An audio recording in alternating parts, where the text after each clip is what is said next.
Bonjour, la mise en place de la redevance incitative répond à deux objectifs. Le premier est de faire payer la même chose pour le même service rendu à chacun.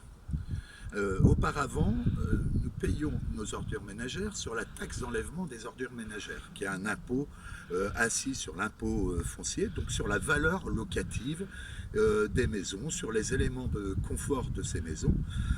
En passant sur la redevance, c'est une facture, comme on peut avoir une facture EDF ou une facture d'eau, mais du coup, chacun va payer la même chose pour le même service rendu. Donc c'était de remettre de l'égalité entre tous. Le second objectif était de responsabiliser chacun face à sa production de déchets, d'où le caractère incitatif. C'est pourquoi nous avons découpé les nombres de levées en trimestres pour qu'on soit résident permanent, résident secondaire ou visiteur de quelque chose, chacun fasse le même effort. Parce que c'est bien avec l'effort de tous qu'on arrivera à contenir notre production de déchets. Alors il reste beaucoup à faire, puisque par exemple la benne de tout venant à la déchetterie génère pratiquement autant de déchets que nos ordures ménagères. Et on en paye le même prix sur la cotisation Trivalis. Donc il y a un intérêt à aller diminuer cette quantité de tout venant.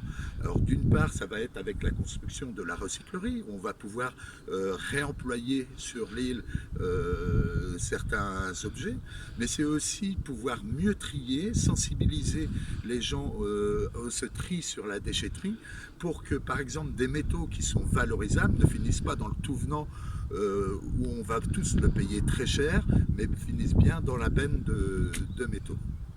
Par ailleurs, nous devons aussi rationaliser l'exploitation de nos équipements.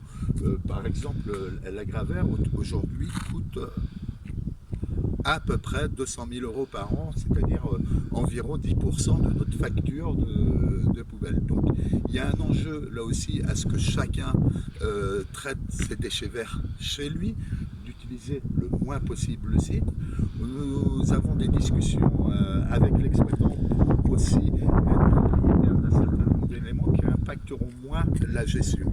Avec l'objectif final, c'est produire moins de déchets, mais aussi contenir les coûts pour redonner du pouvoir d'achat à l'ensemble des îlets.